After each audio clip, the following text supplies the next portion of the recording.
Population Regulation Bill 2019, Sri Rakesh Sinha to move a motion for the consideration of the Population Regulation Bill 2019.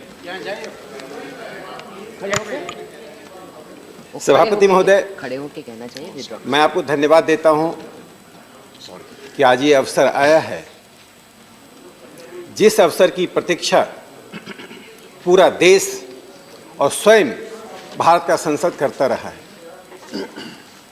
इसी संसद में लगभग 40 bill पेश किए गए हैं, प्राइवेट मेंबर बिल्स, जिसका संबंध जनसंख्या नियंत्रण से है।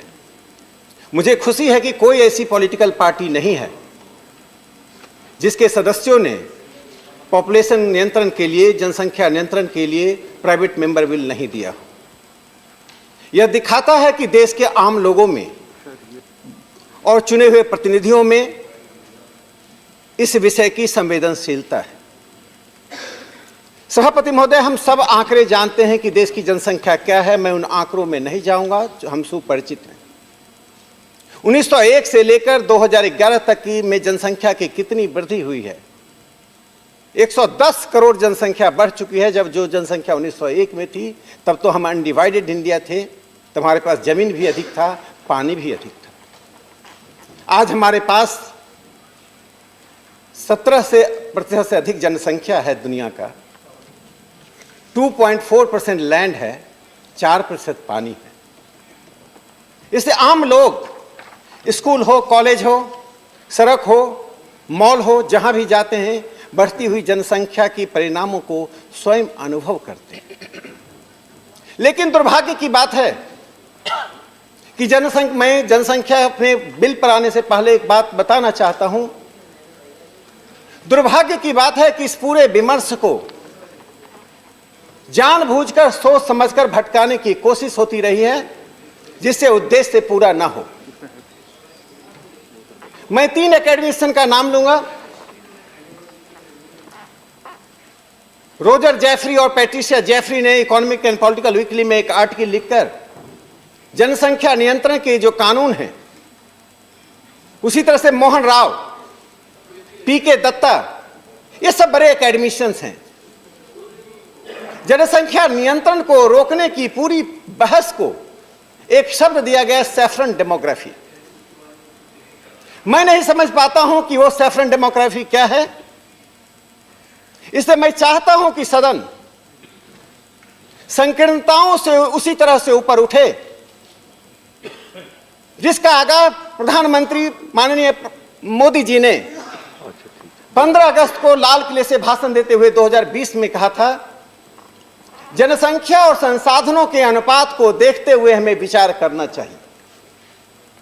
अर्थात देश का जो संसाधन है, जिस संसाधन से अपने लोगों का हम पेट भर सकते हैं, जिन संसाधनों के आधार पर हम लोगों की डिग्निफाइड लाइफ को आगे बढ़ा सकते हैं, उस आधार पर जनसंख्या के बारे में हमें सोचना चाहिए। संभवतः एक लंबे अरसे के बाद जनसंख्या के विमर्श को प्रधानमंत्री जी ने उस संकीर्णताओं से बाहर लाकर एक सेकुलर डोमेन में रखा है, जिसमें संसाधन है, जन्म दर है, हमारा जीवन पद्धति है। मैं उसी पर प्रकाश डालना चाहता हूं। सभापति महोदय, 1996 में जनसंख्या और संसाधनों के अनुपात को नापने के लिए एक नया फॉर्मूला आया, जिसे पूरी दुनिया स्वीकार कर रही है। वह है global hectare.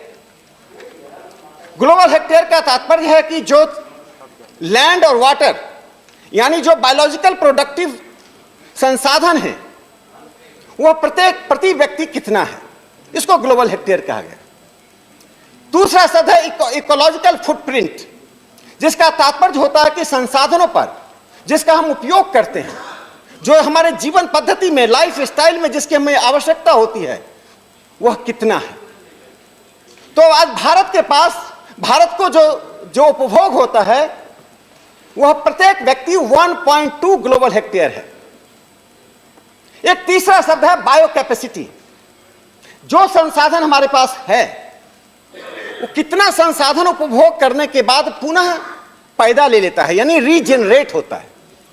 Resources get regenerated automatically.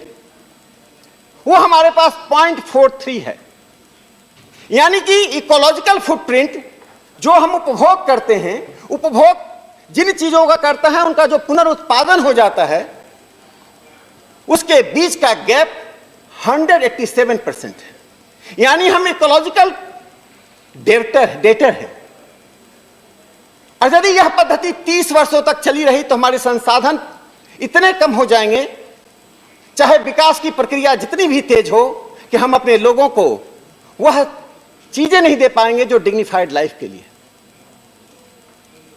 एक और दूसरी बात है, जब दुनिया की जनसंख्या 5 बिलियन क्रॉस हुई तो लगभग 1700 साइंटिस्ट इकट्ठा हुए।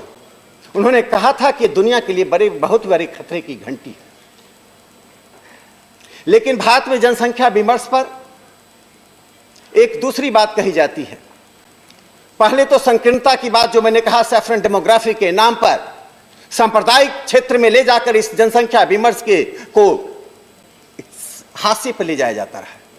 जब प्रधानमंत्री जी ने उसे बाहर निकाला, अब मैं एक दूसरी बात पर आना चाहता हूं। मैं जानता हूं कि बहस में कुछ लोग हैं जिनको बढ़ती हुई जनसंख्या बहुत कम नजर आती है, जिनको बढ़ती हुई जनसंख्या से डेमोग्राफिक डिविडेंड नजर आता है कि हमारी 65% जनसंख्या 35 साल से नीचे है, डेमोग्राफिक डिविडेंड ले। क्या डिविडेंड ले? कि अमेरिका और ऑस्ट्रेलिया में हमारे लोग, सऊदी कंट्रीज में हमारे लोग जाके मजदूरी करें? क्या वो आपको राष्ट्रपति बनाएंगे? वहां पर बनाएंगे? क्या वो आपको बड़े बड़े पदों पर बैठाएंगे? मुट्ठी भर लोग बड़े बड़े पदों पर बैठेंगे, बाकी लोगों से कहते हैं कि वो बाकी जगह पर मजदूर नहीं है, डिविडेंड लाओ देश के लिए। कोई भी सभ्य देश बाहर की उस मजदूरी की आमदनी पर अपने नागरिकों को नहीं छोड़ता है। हम रोजगार के लिए कहीं जाते हैं तब जब देश में इसकी कमी होती है, और जनसंख्या के डेमोग्राफिक डिविडेंड के नाम पर उसको भटकाया जा रहा है। इसका एक दूसरा मैं बताना चाहता हूं, दुनिया की बहुत सी मल्टीनेशनल कंट्री हैं, इस जो पूंजीवादी व्यवस्था के घोर समर्थक हैं, उनको सस्ता मजदूर चाहिए।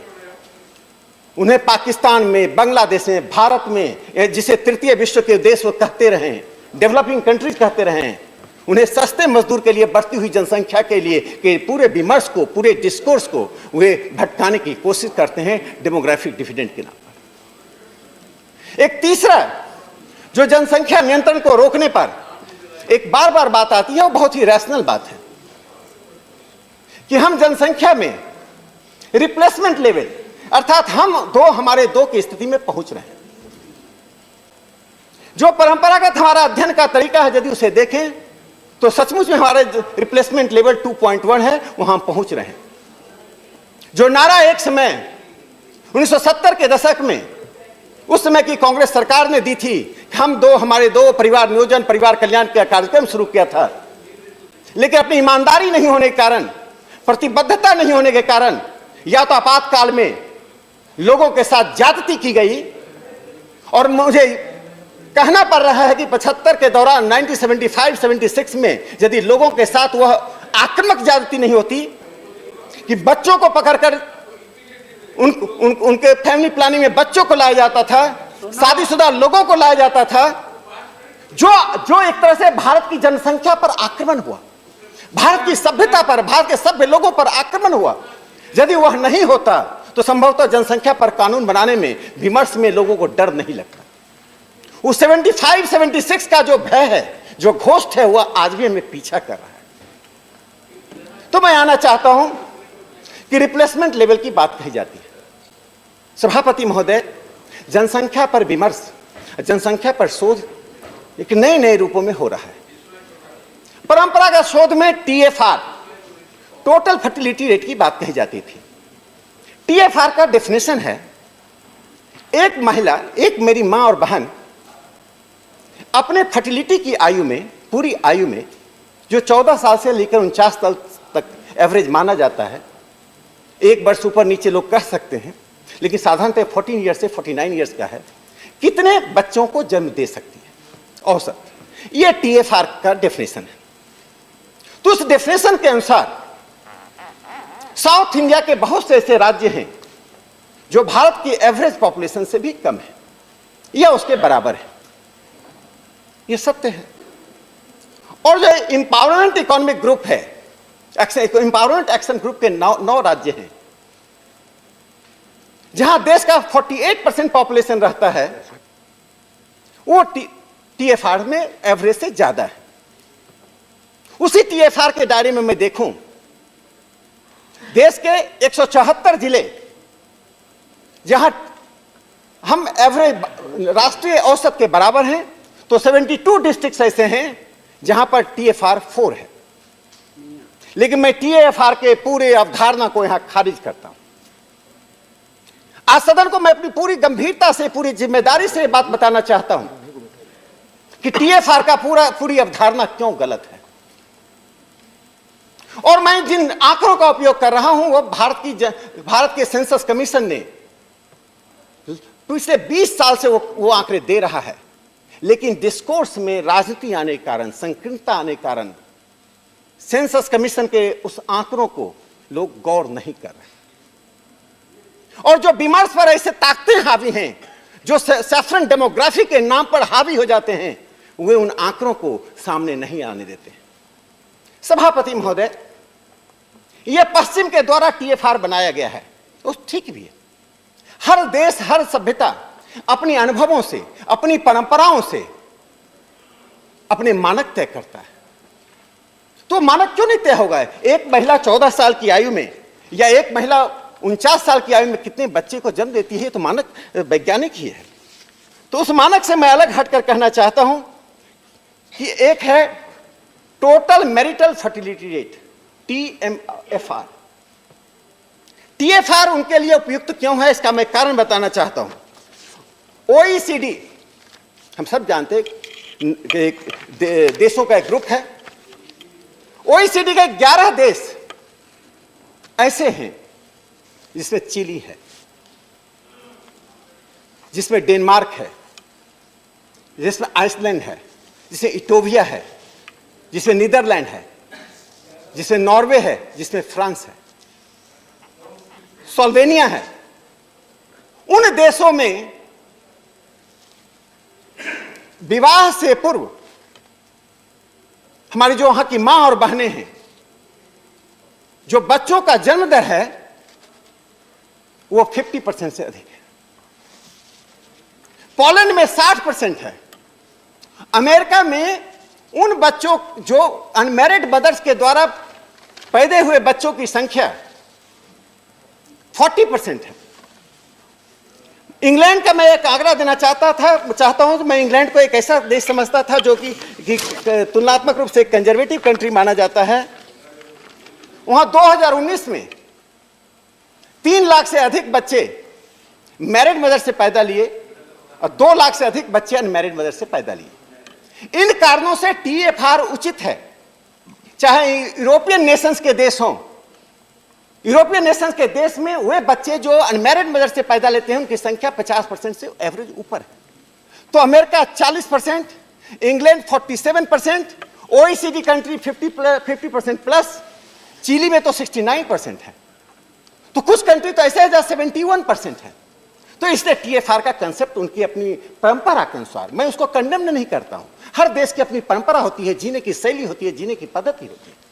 भारत में मैं उन आंकड़ों को ढूंढ रहा था कि हमारी मां और बहनें विवाह से पूर्व कितने बच्चे पैदा करती हैं। मैं ढूंढता रहा, परिश्रम करता रहा, पुस्तकालय से लेकर गूगल सर्च तक जाता रहा, मुझे कोई आंकड़ा नहीं मिला।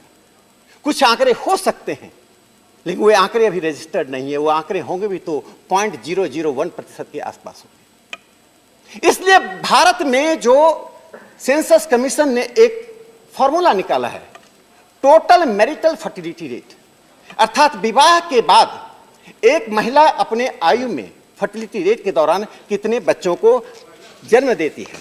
तो मैं वो कुछ आंकड़े आपके सामने देना चाहता हूं। उसके आधार पर भारत की फर्टिलिटी रेट, वास्तव में यदि मैं एक साधारण शब्दों में कहना चाहता हूं, एक बच्चा 7वीं क्लास तक 0 अंक लाता है, 7 से 10वीं क्लास तक 90% अंक लाता है। एवरेज क्या निकलेगा?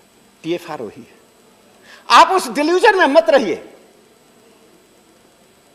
मैं भारत में बताना चाहता हूं, बिहार में टोटल मैरिटल फर्टिलिटी रेट 6.3 है, झारखंड में 6.1 है, मध्य प्रदेश में 5 है, छत्तीसगढ़ में 5.5 है, राजस्थान में 4.7 है, उत्तर प्रदेश में 6.8 है, उत्तराखंड में 2.8 है, उड़ीसा में 3.8 है और इंडिया का total marital fertility rate average 4.9 है। गांवों में 5.1 है।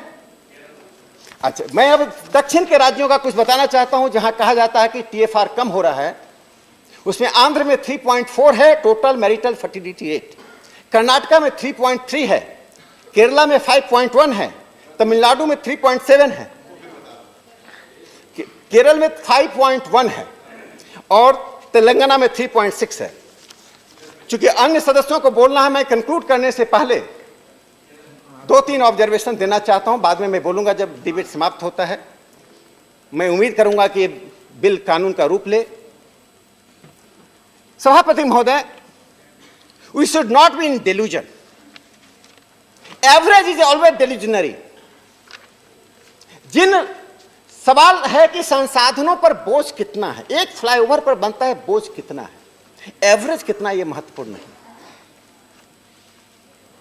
हमारे मित्र मनोज झा जी के पास कितने बच्चे, अगर एक बच्चे हैं, मेरे पास 11 बच्चे हैं, एवरेज 6 आता है, लेकिन फ्लाईओवर तो 12 बच्चों का बोझ सह रहा है। उसे मनोज जी के 1 से हमारे 12 से कोई अंतर नहीं है। तो इस डेल्यूजन में नहीं रहना चाहिए। जनसंख्या नियंत्रण एक समाजशास्त्रीय विषय है और समाजशास्त्रीय विषय होने के कारण जो औसत वृद्धि के साथ साथ जो सामाजिक स्तर पर वृद्धि में जो अंतर है, जो भौगोलिक स्थिति में, रीजनल क्षेत्रीय स्थिति में जो वृद्धि का अंतर है, उन सब को हमें स्वतंत्र मन से, कि सदन कटुता की मरुभूमि नहीं है, सदन तो बहस के लिए जीवंत एक हरियाली है, जहां पर हम अपनी बात ईमानदारी से देश के हित में, आने वाली पीढ़ी के हित में रखते हैं। और अंतिम शब्द में कहना चाहता हूं, जिन संसाधनों का हम उपयोग कर रहे हैं, इकोलॉजिकल फुटप्रिंट बढ़ता जा रहा है, बायो कैपेसिटी घटता जा रहा है। आप ध्यान रखिए, हम आने वाली पीढ़ियों का के लिए जो संसाधन था उसका उपभोग करके कहते हैं नहीं सब ठीक है। We are eating the resources meant for the पॉस्टरिटी।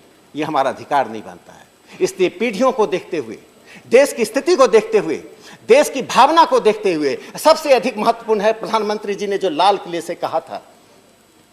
उसी कारण से मैं भी संयमित हुआ।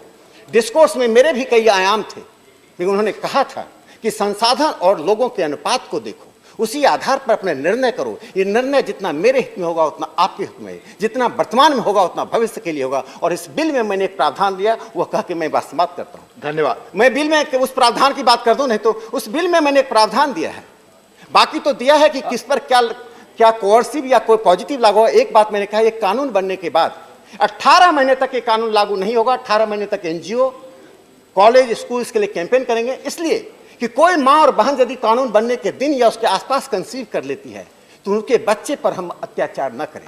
18 महीने तक डेमोक्रेटिक डिस्कोर्स करें, लोगों तक पहुंचे, जिससे कि यह ना कहा जाए कि आज की कम्युनिकेशन एज में कि हम लोगों तक नहीं पहुंच पाए, लोगों में ज्ञान नहीं है। इन बातों से ऊपर उठिए। धन्यवाद राकेश जी, अभी बोलने का मौका नियंत्रण पर कानून आपको पुनः मिलेगा। मैं सदन से अपील करता हूं। धन्यवाद। धन्यवाद। Motion move.